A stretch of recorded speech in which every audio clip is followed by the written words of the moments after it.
Hi, പുതിയൊരു വീഡിയോയിലേക്ക് സ്വാഗതം. അപ്പോൾ ഇന്ന് നിങ്ങളെല്ലാം അറിഞ്ഞു കാണും.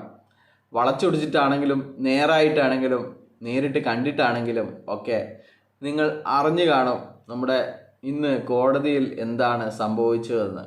അപ്പം ഞാനിങ്ങനെ കാണുകയായിരുന്നു. എത്ര മിനിറ്റാണ് നമ്മുടെ ഇന്നത്തെ ആ ഒരു കോടതി നടപടികൾ. ഇവരുടെ 29ാമത്തെ കേസ് വിളിക്കുന്നു. വക്കീൽ എഴുന്നേറ്റ് നിന്ന് തേഴ്സ്ഡേ അല്ലെങ്കിൽ ഫ്രൈഡേ മാറ്റിവെക്കാൻ വേണ്ടി പറയുന്നു. അപ്പോൾ എന്തുകൊണ്ടാണെന്ന് ജഡ്ജ് തിരിച്ചു ചോദിക്കുന്നു. നമ്മുടെ വക്കീല് എന്തോ പറയുന്നു, നമുക്കത് കേൾക്കാൻ പറ്റില്ല. അപ്പോൾ ജഡ്ജ് പറയുന്നു മൺഡേ. അതോടുകൂടി ഈ കേസ് അവസാനിക്കുകയാണ്. അപ്പോൾ ഇതിന് ന്യായീകരണമായിട്ട് വന്നിരിക്കുന്നത് ഇപ്പോൾ നമ്മുടെ പ്രധാനപ്പെട്ട കേസ് എന്ന് പറയുന്നത് ഇതല്ല. നമ്മുടെ പ്രധാനപ്പെട്ട കേസ് എന്ന് പറയുന്നത് ഡിസ്ട്രിക്ട് കോർട്ടിലെ കേസാണ്. ഹൈക്കോടതിയിലെ കേസല്ല നമുക്ക് പ്രധാനപ്പെട്ടത്, ഡിസ്ട്രിക്ട് കോർട്ടിലെ കേസാണ് വളരെ പ്രധാനപ്പെട്ടത് എന്നാണ് ഇപ്പോൾ ലീഡർമാർ പറഞ്ഞു വരുന്നത്. അപ്പോൾ ഡിസ്ട്രിക്ട് കോർട്ടിൽ ജാമ്യം കിട്ടിയില്ലെങ്കിൽ ഇവിടെ നമ്മൾ നിരത്തുന്ന ന്യായീകരണങ്ങൾ അല്ലെങ്കിൽ വളച്ചൊടിക്കൽ, കോടതിയെ തെറ്റിദ്ധരിപ്പിക്കലൊക്കെ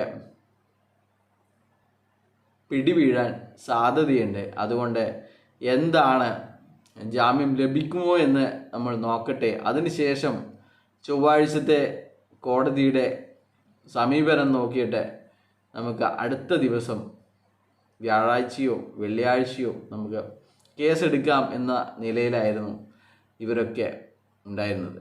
എന്ന് വെച്ച് കഴിഞ്ഞാൽ വക്കീൽമാരുടെ പാനൽ. അപ്പോൾ എന്തായാലും നിങ്ങൾക്കറിയാം, നാളെ ഒന്നും തന്നെ സംഭവിക്കാൻ പോകുന്നില്ല. ഇവരോട് ജാമ്യം നിഷേധിക്കും. മിക്കവാറും ഇവർ നാളെ വൈകുന്നേരത്തോടു കൂടി കർണാടകത്തിൽ നിന്ന് കേരളത്തിൽ വരികയും അവിടെ അറസ്റ്റ് വരിക്കുകയും ചെയ്യുമെന്നാണ് തോന്നുന്നത്. ഇനിയല്ല, ഇനി ഇവർ കർണാടകം വിട്ട് വേറെ എടുത്തെങ്കിലും കൂടുമാറ്റുമോ എന്നുകൂടി നമുക്ക് സംശയമുണ്ട്. എന്തായാലും ഇവർക്കറിയാം ഇതിൽ നിന്ന് ഊരിപ്പോവുക അത്ര എളുപ്പമല്ല എന്ന്. അപ്പോൾ ജീവനും കൊണ്ട് ഓടുകയാണ് ഇവർ ചെയ്യുന്നത്. അപ്പോൾ ഇവർ പറയുന്നത് നമ്മൾ എന്തായാലും തിരിച്ചു വരുമെന്നൊക്കെ ചെറിയൊരു ശതമാനം ആൾക്കാർ ഇപ്പോഴും പറഞ്ഞുകൊണ്ടേയിരിക്കുന്നുണ്ട്. അവരെയൊക്കെ വെറുതെ വിടുക എന്ന് മാത്രമേ പറയാനുള്ളൂ. എല്ലാവരും ഒരേപോലെ ചിന്തിക്കുകയും ഒരേപോലെ ബുദ്ധിയും വിവരവും വിദ്യാഭ്യാസവും ഉള്ളവരാണെന്ന് നമ്മൾ ഒരിക്കലും വാശി പിടിക്കരുത്. ചില ആൾക്കാർ അങ്ങനെയൊക്കെയാണ്. അവർ എന്തു തന്നെ ആയാലും അവർ അങ്ങനെ തന്നെ ഇരിക്കുക തന്നെ ചെയ്യും. അപ്പോൾ അവരുടെ പണമാണ്. അവർ കേസ് കൊടുക്കുകയോ കേസ് കൊടുക്കാതിരിക്കുകയോ ചെയ്യട്ടെ. എന്തായാലും ഒരുപാട് ആൾക്കാർ പോലീസ് സ്റ്റേഷനിൽ കംപ്ലയിൻറ്റ് ചെയ്യുന്നു, ജില്ലാ കളക്ടറുടെ ഓഫീസിൽ നേരിട്ട് പോയി കംപ്ലയിൻറ്റ് ചെയ്യുന്നു, SP-ക്ക് കംപ്ലയിൻറ്റ് ചെയ്യുന്നു, അങ്ങനെയുള്ള കാര്യങ്ങളൊക്കെ ചെയ്യുന്നുണ്ട്. അപ്പോൾ ജില്ലാ കളക്ടർക്ക് പരാതി കൊടുക്കാൻ നിങ്ങൾക്ക് സാധിക്കുമെങ്കിൽ അതാണ് ചെയ്യേണ്ടത്. പോലീസ് കൊടുത്തു കഴിഞ്ഞാലും പോലീസ് അതൊക്കെ ജില്ലാ കളക്ടർക്ക് അതിൻ്റെ റിപ്പോർട്ടുകളൊക്കെ സമർപ്പിക്കും. ബഡ്സിൻ്റെ കോമ്പിറ്റൻ്റ് അതോറിറ്റി അല്ലെങ്കിൽ ജില്ലാതലത്തിലുള്ള അധികാരി എന്ന് പറയുന്നത് ജില്ലാ കളക്ടർ തന്നെയാണ്.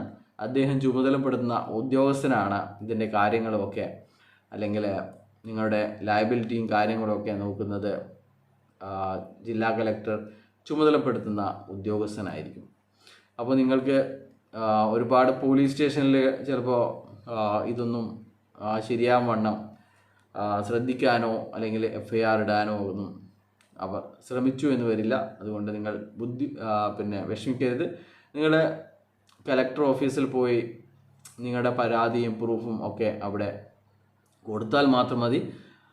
നിങ്ങൾക്ക് അതിന് റെസീറ്റ് നൽകുന്നതായിരിക്കും. അവിടെ നിന്ന് 1-2 ആഴ്ചയ്ക്ക് ശേഷം നിങ്ങൾക്ക് അതിൻ്റെ സ്റ്റാറ്റസ് ലഭിക്കുന്നതായിരിക്കും. അപ്പോൾ ഇത്ര മാത്രമേ പറയാനുള്ളൂ. നാളത്തെ കേസ് എന്താവുമെന്ന് നിങ്ങൾക്കെല്ലാവർക്കും അറിയാം.